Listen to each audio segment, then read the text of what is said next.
আসসালামু আলাইকুম। সর্বশেষ বিশ্ব সংবাদে আপনাদেরকে স্বাগতম। এই মুহূর্তে আমাদের হাতে এসেছে কিছু ভয়ানক আন্তর্জাতিক সংবাদ। জানিয়ে দিচ্ছি সংবাদ শিরোনাম। 1000 কিলোমিটার পাল্লার গাজা ড্রোন উন্মোচন করেছে ইরান। এদিকে আয়রন ডন তৈরির ঘোষণা করল ট্রাম্প প্রশাসন। জানিয়ে দিচ্ছি হুমকির পর ট্রাম্পের শর্তে রাজি এবার কলম্বিয়া। অন্যদিকে বাংলাদেশ নিয়ে ভারতের কঠিন হুঙ্কার অমিত শাহর।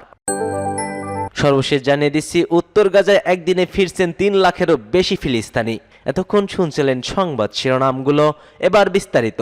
তবে তার আগে কে কোথা থেকে আমাদের ভিডিওটি দেখছেন ও শুনছেন জানিয়ে দিন কমেন্ট সেকশনে। একই সঙ্গে কমেন্ট করে জানিয়ে দিন আপনার মূল্যবান মতামতটি। আর ভিডিওটি ভালো লাগলে একটি লাইক করবেন। পরবর্তী আপডেট পেতে চ্যানেলটিকে সাবস্ক্রাইব করার অনুরোধ রইল।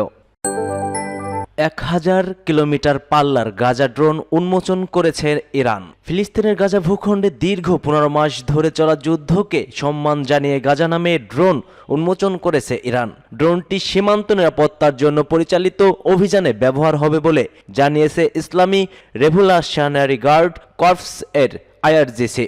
এক প্রতিবেদনে এ তথ্য জানায় মেহের নিউজ এজেন্সি। আইআরজিসির এক প্রেস বিজ্ঞপ্তিতে বলা হয়েছে 1000 কিলোমিটার পাল্লার এবং কমপক্ষে 500 কিলোগ্রাম প্লেডন বহন করতে সক্ষম এই চালনবাহী ড্রোনটি। এটি 8টি নকল মগ লক্ষ্যবস্তুতে সফলভাবে আঘাত করে। 3100 কিলোগ্রাম ওজনের এই ড্রোনটি ঘন্টায় 350 কিলোমিটার গতিতে উড়তে পারে। গাজা ড্রোনটির অপারেশনাল ব্যাসার্ধ প্রায় 4000 কিলোমিটার বলে ধারণা করা হচ্ছে। ড্রোনটি একসঙ্গে 12টি বোমা বহন করতে সক্ষম। প্রতিবেদনে আরও বলা হয়েছে দীর্ঘ 15 মাস ধরে গাজা উপত্যকায় ফিলিস্তিনিদের সমগ্র সম্মান জানাতেই এই উদ্যোগ নিয়েছে ইরান। গাজায় 2023 সালে 7 অক্টোবর থেকে শুরু হওয়া ইসরায়েল ও হামাস সংঘাতে 47,000-এরও বেশি ফিলিস্তিনি নিহত হয়েছে। তবে চলিত বছরের 19 জানুয়ারি উপত্যকাটিতে যুদ্ধবিরতি কার্যকর হয়। যুদ্ধের শুরু থেকেই গাজার প্রতি একচেটিয়া সমর্থন জানিয়ে আসছে ইরান। এবার আয়রন ডম তৈরির ঘোষণা করেছেন ট্রাম্প।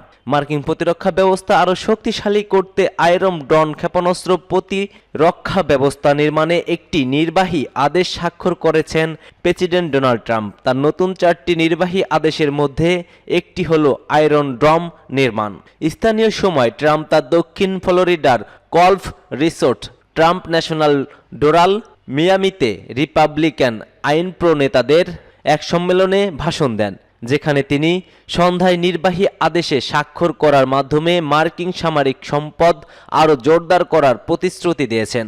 খবর আল জাজিরার। ট্রাম্প বলেন, আমাদের একটি শক্তিশালী প্রতিরক্ষা ব্যবস্থা থাকতে হবে। এজন্য কিছুক্ষণের মধ্যেই আমি 4টি নতুন নির্বাহী আদেশে স্বাক্ষর করব।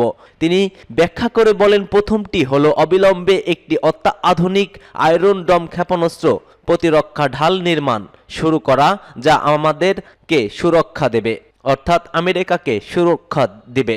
তিনি আরও বলছেন, আরও 2টি আদেশের লক্ষ্য হবে বৈচিত্র্য, সমতা ও অন্তর্ভুক্ত ডিআই উদ্বেগ অপসারণ করা এবং আমাদের সেনাবাহিনী থেকে ট্রান্সজেন্ডার মতাদর্শকে বাদ দেওয়া। চতুর্থ আদেশ, কোভিড-19 মহামারী চলাকালীন নিয়মকানুন মেনে চলতে অস্বীকৃতি জানানোর জন্য বরখাস্ত হওয়া চাকরিজীবীদের কাজে পুনর্বহাল করা হবে। 2011 সালের আগস্ট থেকে 2023 সালে জানুয়ারি মধ্যে প্রায় 8000 সদস্যকে এই কারণে বরখাস্ত করা হয়েছিল বলে জানান তিনি। হুমকির পর ট্রাম্পের শর্তে রাজি হয়েছে কলম্বিয়া।